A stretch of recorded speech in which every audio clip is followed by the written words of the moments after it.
Cristina Eats A Lot. Today we're here at Cafe Caribella in Logan Square with Nancy and Bella, the owners.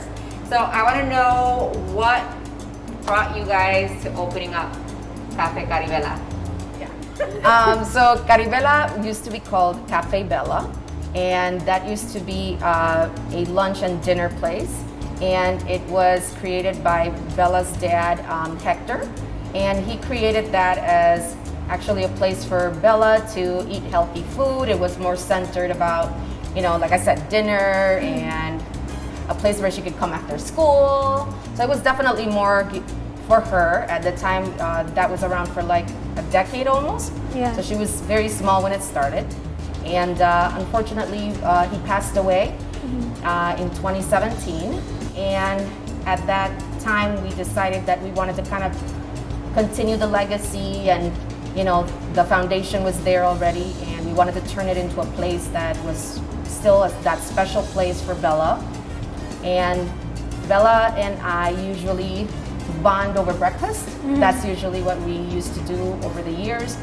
So we thought, what better way to do it, justice, and something that continued to mean a lot for her and for us, and turned it into a breakfast and lunch place. And that's kind of how it came to be. Right. So Bella, after hearing your mom talk about the restaurant being for you, how do you feel about that? How does that make you feel? I feel very grateful and appreciative. I feel like in the beginning it was kind of hard to grasp that this was for me. I mean, I was so young when it started, but now I am very appreciative that so much hard work has went through this for me, and it was really like a labor of love. And not a lot of kids can say that their parents worked so hard to like create a place specifically for you, in hopes of giving you a better life and giving you the opportunity to grow something and create something for yourself. So yeah. So this restaurant started when you were a little girl. Now you're an adult. You're here with your mom.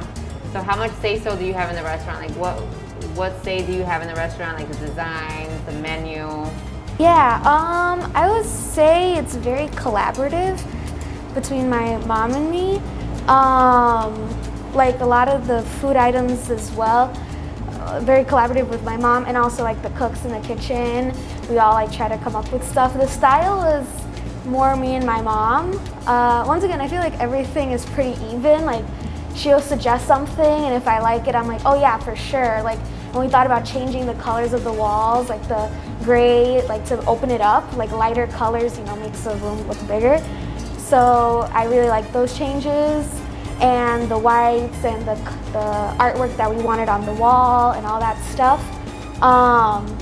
But yeah, I'm definitely more active now. It's more like we just talk about it, and if one of us have an idea, or if I have an idea or really want something, I can just be like, oh, maybe we should do this, and I talk to my mom about it, and then it gets done. Like, or we figure out a way to get it done. But yeah, it's definitely more involved, and now I actually work here as a waitress, so that's how I'm in it pretty much every day.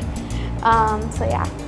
I remember when I came here originally when it was Cafe Bella, you guys did change everything up. It was darker, now it's brighter, and then you guys were only open for the dinner and lunch, I think. Lunch and dinner, right? You said, yeah, and now it's the opposite. And honestly, breakfast, brunch, favorite meal, so I think you guys did a good job with that. And you guys changed up the menu, you guys topped it up with the... All right, so when you guys come up with like an idea, like you come up with something for the menu and you go to her, is there ever any pushback either from your mom or any pushback from her or from the cooks or anything? And if so, like how do you guys work through that? Yeah, I feel like most of the ideas that I have, I usually don't get any pushback. Definitely like the menu ideas, it's mainly my mom that she'll try to like figure out how to do it with the cooks, and they may like have a hard time like figuring out how to do it, or I think everything like it's very tricky when it comes to the kitchen, because I think a lot of times in theory things sound amazing. Yeah. Our kitchen is very small, so you have to then kind of figure out ways to make it work, and you still rely a lot on the guys that are actually going to make the food, you know. And so I may come up with something that sounds amazing, and they're like, yeah, but you know, it's just not going to work, or you know. And I think creative ideas, we come up with good ones. Yeah. But then when it comes to the execution, there's a couple of items I think we've been actually, we won't mention them because we still have faith that one day they're gonna come in. And I think that they're gonna be very, very good, but it's been like the, what do you call it, when you have that one thing that you, I mean, it's been ongoing conversation after conversation. When are we gonna do that? When are we gonna, and we've tried several times. But it's not as easy as, again, in our minds, it was like no brainer, and then we try to make it, and it's not working out. So we're not gonna give up on it, but harder than anticipated. Yeah, there you go. So is there any one item that you thought was a really great idea and then you couldn't get it executed and you just gave up on?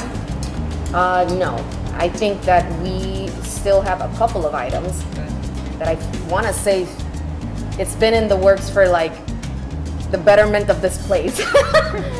But I refuse to give up. I mean, I think that it could be a good thing, it could be a bad thing. I like to think of it as a good thing.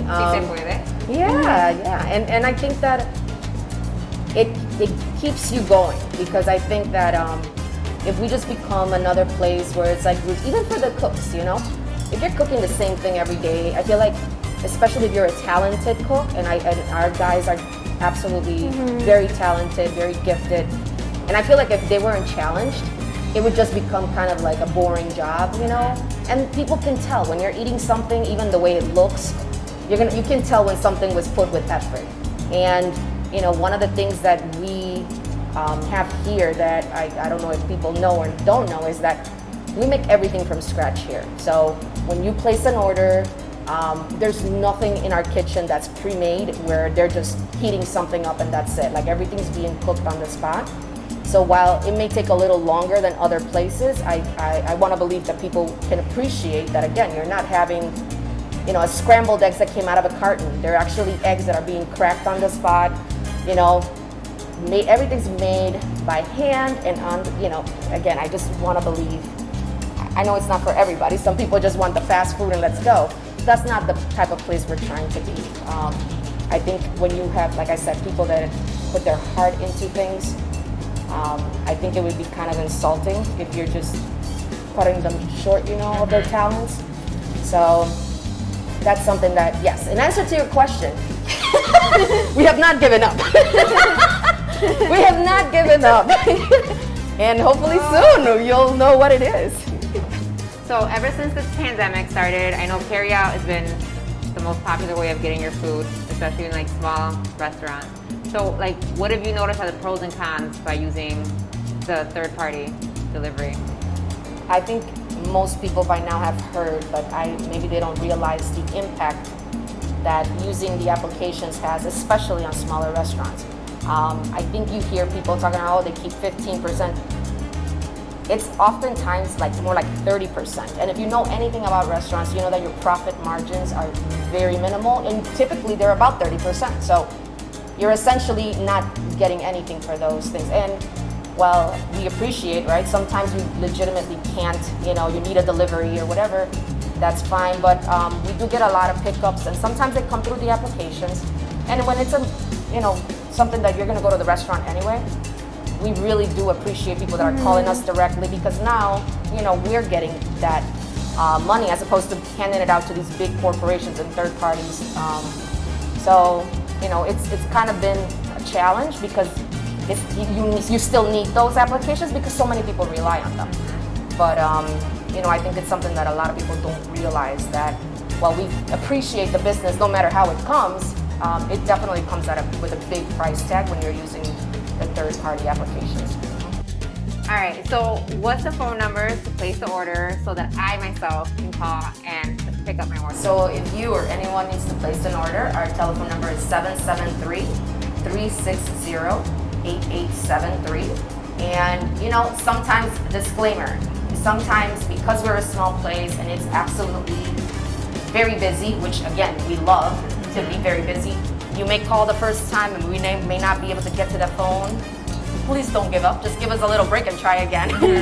I just think it's important because a lot of times, you know, that may happen. Okay. All right, so now for the fun stuff. Let's talk about your food, your drinks, all of it. You guys have quite a long coffee menu. Can you tell me what your coffee menu is and what's the best seller? Sure. So we have everything from our own house blend, which we get from a local roaster, and we've been getting our own custom blend for a very long time. We serve things like cortadito, you can get café con leche, lattes, mochas, red eyes, Americanos, you know, any kind of espresso drink, we probably have it, chai lattes, you name it. But from all of our coffees, the number one favorite, customer favorite, and our favorite is the coquito latte. Coquito, for people that are not familiar, is a beverage that is typically enjoyed around the holidays in Puerto Rico. It is coconut based, it comes with like vanilla, you know, it's very creamy, and typically it's served with rum. But we added something that in my mind is just as good, which is espresso. And we serve it both iced and hot. And like I said, it's definitely a customer favorite. Around the holidays, we serve the coquito.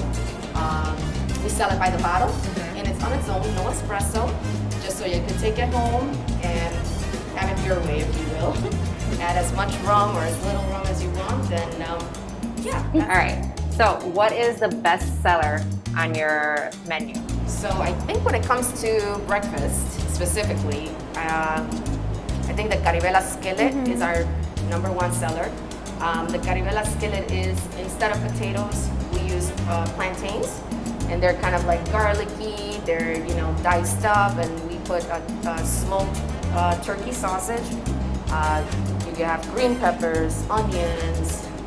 I mean, it'll fill you up. And then you guys have guava French toast and coconut French toast too. Yeah, the coquito French toast. Coquito, there you Keep go. the coquito going. Yeah. We try to kind of incorporate the same, like I said, Caribbean tropical flavors.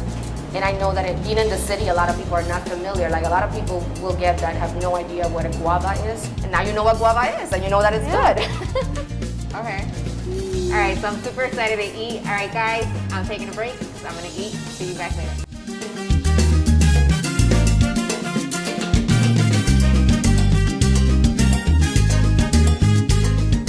All right, guys, I just finished eating and everything was perfect. Everything was just as described, delicious. So torullitos. I already posted them on Instagram, but no lie, these are the best in Chicago that I've had. Period, point blank. This is gonna be like my regular place to get my torullitos from for sure. And of course, I did not eat today, but I've had the guava French toast and I've also had the coquito French toast, which are to die for as well. All right, so thank you guys for having me. It was a pleasure being here. And so let everyone know how they can find you on your social media. So if you need to find us on social media, you can find us at Caribella Chicago. Our website is caribellachicago.com. We are located in Logan Square at 3311 West Fullerton Avenue. And we are open every day from 8 a.m. until 2 p.m. During the week and until 3 p.m. on the weekends. Y para nuestra gente latina, nos pueden encontrar en Caribella Chicago. Lo pueden encontrar en Instagram o en Facebook. Nuestra página por web es caribellachicago.com. Estamos en el 3311 West Fullerton, en el área de Logan Square. Y si necesita llamarnos, todos hablamos español aquí, así que el número de teléfono es 7773. No tanto 7. 773-360-8873. All right, everybody, thank you for joining us. And again, we're at Cafe Caribella. You guys gotta come here and try the food. I promise you won't regret it. And that coquito latte, it's delicious. Thank you. Thank you for joining us. Yes, thank you for having me. And remember, subscribe, hit the like button and the bell. And also follow Cafe Caribella. Thank you. Like I'm stuck. Look, I never took acting classes. I can't be like, okay, we're all over here like, oh, everybody's like, wait, right? Hold up, wait a minute, hold up, wait a minute, hold up. You don't know about that, right? Sing, you know she's over there. That's how we cook.